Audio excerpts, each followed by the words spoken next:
Te saluda el profesor Andy Ortiz Tomás. El día de hoy vamos a conversar brevemente sobre los factores productivos. Los factores productivos son todos aquellos factores que intervienen en el proceso de producción. Recuerda que el proceso de producción es la creación de bienes y servicios. Bueno, conozcamos cuáles son esos factores productivos, cómo es que se clasifican. Acá tenemos ya un cuadrito que nosotros lo hemos analizado en la etapa de la distribución económica y tenemos el factor naturaleza, que también se le llama factor tierra, cuya remuneración económica es la renta. El factor trabajo, cuya remuneración económica es el salario. Y el factor capital, cuya remuneración económica es el interés o rédito. Estos tres primeros forman parte de los factores clásicos.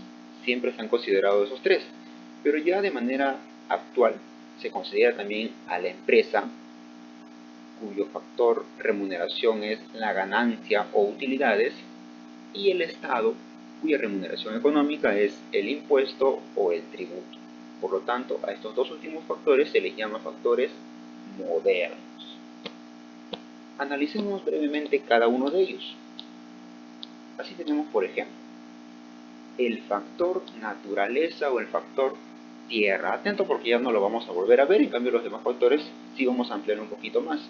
El factor naturaleza se dice que es un factor clásico, ya hemos mencionado, y pasivo.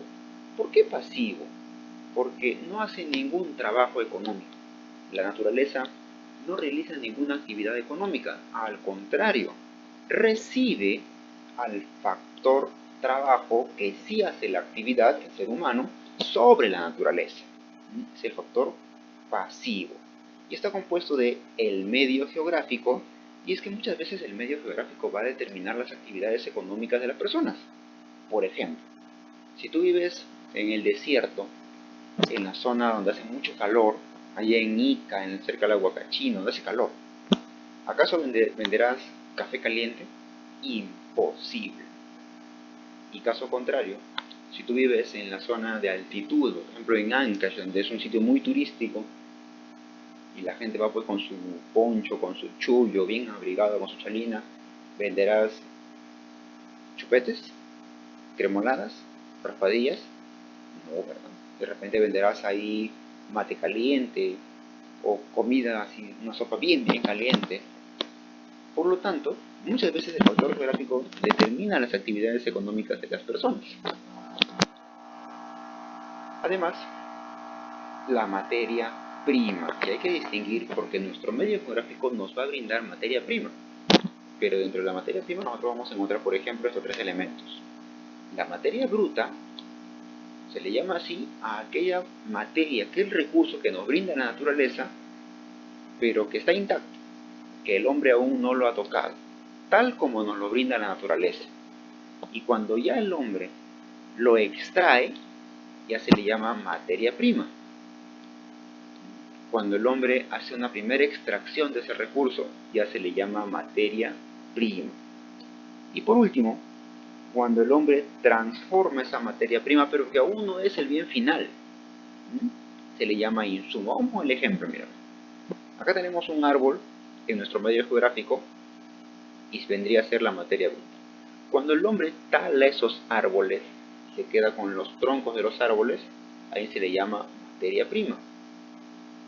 Pero el hombre, supongamos que quiere hacer una silla. El factor trabajo quiere hacer una silla. Esta madera lo tiene que transformar primero en tablas, en palitos. A esos recursos que han sido transformados, como las tablas, pero que aún no son el bien final, se le llama insumos. Otro ejemplo. Los peces en el río, la materia bruta, o en el mar. Cuando el hombre pesca ese recurso, cuando el hombre lo saca del mar y ya lo tiene en su bote, a través de una red, de una malla, de un hilo de pescar, qué sé yo, ya el pescado ya forma parte de la materia prima. Y supongamos que el pescado ha sido apanado y trozado para freír. Ahí se convierte en un insumo, porque aún no lo vas a consumir. Pescado crudo no lo vas a consumir todavía, falta freír. Ya cuando está frito en el plato, ahí sería un bien final, ¿no? Espero que se haya entendido la clasificación de materia bruta, materia prima e insumo. Y por último, las fuerzas motrices, de que la naturaleza nos brinda constantemente energía y tenemos que nosotros saber aprovecharlo. Lo que vemos en la imagen es la fuerza motriz de los animales, también es válido. Desde la antigüedad el hombre aprovechaba la fuerza de los animales para hacer sus actividades económicas. Acá, por ejemplo, para el transporte. Claro, son animales de carga, tienen mucha fuerza y pueden jalar estas carretas, ¿no? Con una persona encima incluso.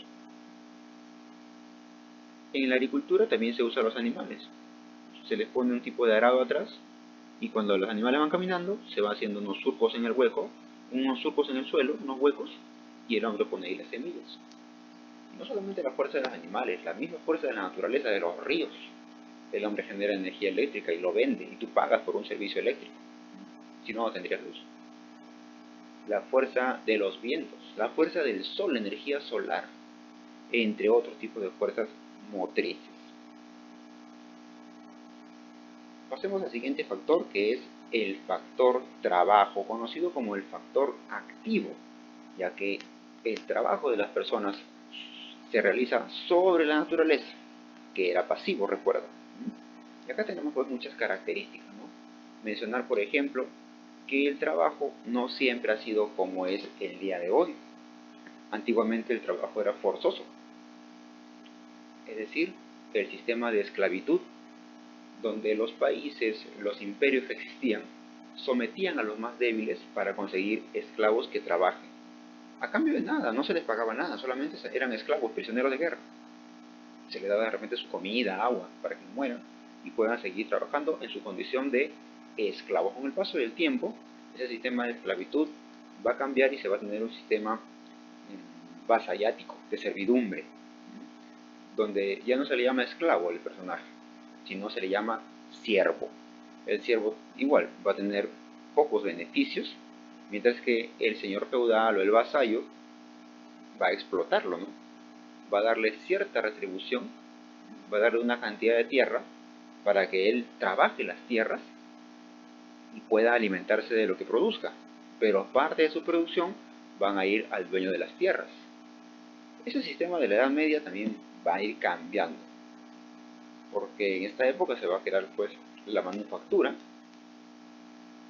los pequeños talleres artesanales y surge el sistema asalariado, ¿no? Independientemente del trabajo que hagas, se te da una retribución económica, se te paga, se te da un salario, término que viene desde la antigua Roma, cuando el soldado romano cumplía una labor, se le pagaba con una bolsa de sal. Por eso una bolsa de sal, es que en esa época la sal escaseaba, era un recurso muy valioso, por eso se le daba su salario. Claro, ese término ha quedado pues hasta el día de hoy, ya no te pagan con sal, te pagan con dinero, pero se le sigue llamando salario. El siguiente factor, conocido como el factor capital, es un factor derivado, ya que resulta de la acción del trabajo sobre la naturaleza. Cuando hagamos el tema capital vamos a entender cómo es que surge este capital cuando el ser humano trabaja sobre la naturaleza, está creando capital. Y además es un factor auxiliar, porque mejora la producción de ciertos recursos. Si uno va a crear, por ejemplo, una empresa con poco capital, tienes pocas probabilidades de éxito. Pero si tú inviertes mayor capital, hay mayor posibilidades de lograr el éxito y mucho más rápido todavía. Y el capital está conformado no solamente por dinero, puede ser maquinaria, pueden ser herramientas, pueden ser casas, autos, un martillo, una máquina de coser. ¿Por qué? Porque te va a generar ingresos, ya sea producto del trabajo o producto del alquiler, pero te va a generar ingresos. Eso es el capital, aquel recurso que está destinado a ayudar en el proceso de producción, generándote ingresos. El siguiente factor es el factor empresa, y la empresa es un factor organizador, porque aquí dentro es donde se juntan todos los factores productivos, y es ahí donde se van a generar y se van a crear los bienes y servicios que no existen en la naturaleza. Aunque en la actualidad también se están generando ya bienes y servicios que sí existen en la naturaleza, pero son muy escasos, como por ejemplo el agua dulce sobre todo. Ya se está transformando el agua salada en agua dulce, pero es muy costoso. Se ha creado oro, se puede crear oro en las empresas, pero es muy costoso. Sale muy costoso y es mejor cuidar los recursos que tenemos en la naturaleza, ¿no? Y cuando hablamos de empresas nos referimos pues a las fábricas, a las industrias, incluso a la manufactura, aquellos lugares donde se junten los factores productivos, trabajadores, como vemos acá, el factor naturaleza, que es el lugar donde está sentado esta empresa, el capital, uy, aquí hay un montón de capital. Mira, hay máquinas, hay hilos, agujas, abundancia de máquinas, electricidad, el local, un montón de capital hay acá. Y otros factores que entran a tallar en el proceso de producción. Y por último, el factor Estado. El Estado es un agente fiscalizador, un agente regulador, porque según la economía actual, que es neoliberal, el Estado no participa de las actividades económicas. El Estado no puede inmiscuirse en las actividades económicas de las personas, solamente regularlas. Tú eres libre de practicar cualquier tipo de actividad que no atente contra la ley, ¿sí?, y que no perjudique a otras personas. Por eso el Estado entra ahí para supervisar. ¿Y cómo fiscaliza? De la siguiente manera, mira. Por un lado están los hogares, las personas, y por otro lado están las familias, que son los polos opuestos de la economía. Acá hay unidades de consumo y acá hay unidades de producción. Las empresas producen bienes y servicios que uno los va a encontrar en el mercado y va a llegar a tu hogar. Y para eso tú haces un cierto pago en dinero, y ese dinero va a las empresas. Eso es lo que normalmente nosotros conocemos, porque incluso tú formas parte, como estudiante, formas parte de este proceso cuando vas a comprar algo a la bodega, a la tienda. Pero ya cuando seas mayor, tú también vas a ofrecerle algo a las empresas. Tú vas a ofrecerle tu mano de obra. A eso se le llama mercado de factores productivos, tu fuerza de trabajo. Y la empresa se va a beneficiar de tu trabajo. Y en compensación te va a entregar dinero, es decir, tu salario. Y ese dinero entra a los hogares. ¿Te das cuenta que hay un flujo? Mira, el dinero que pagan las empresas es el dinero que los hogares están invirtiendo para comprar servicios y productos. Y ese dinero otra vez va a las empresas. O si quieres ponerlo en redes, mira, el dinero que tú pagas por un producto llega a la empresa, pero ese dinero la empresa lo paga a sus trabajadores, que nuevamente lo van a gastar en productos, y ese dinero va a las empresas, y esa empresa paga a sus trabajadores, y así. Es cíclico, ¿sí? Se repite. Y lo mismo con el flujo en rojo, en los bienes y servicios, ¿no? La empresa produce bienes y servicios que permiten subsistir a las familias y hogares para que puedan trabajar en las empresas. Y es cíclico también. Ahora, ¿qué pasa cuando las empresas, por ejemplo de medicina, ahora en época de pandemia, se juntan y coluden el precio? Dicen, la ivermectina ya no va a costar 2 soles, va a costar 50 soles. Y todas las farmacias lo venden a 50 soles. Están haciendo un monopolio. En este caso sería un oligopolio. Están confabulando el precio en perjuicio, en daño de los hogares y familias, de las unidades de consumo, de los pobladores.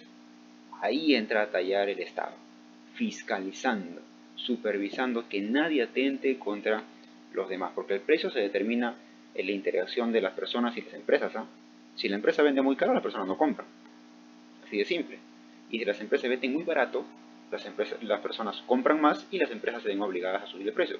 El precio se determina entre hogares y empresas, nada más. Pero si las empresas coluden el precio y lo suben perjudicando a los hogares, el Estado entra a tallar. Por otro lado, si los hogares coluden para boicotear, por ejemplo, de manera violenta a una empresa, el Estado también entra a tallar.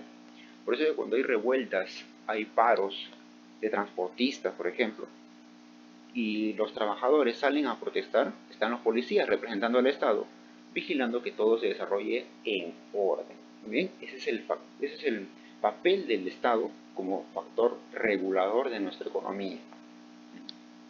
Y claro que da beneficios a ambos lados, pues no, nosotros nos da bienes públicos como el alumbrado eléctrico, las pistas, los parques, tipo de seguridad, los militares, los policías, y también de algunos bienes y subsidios como para las empresas, ¿no?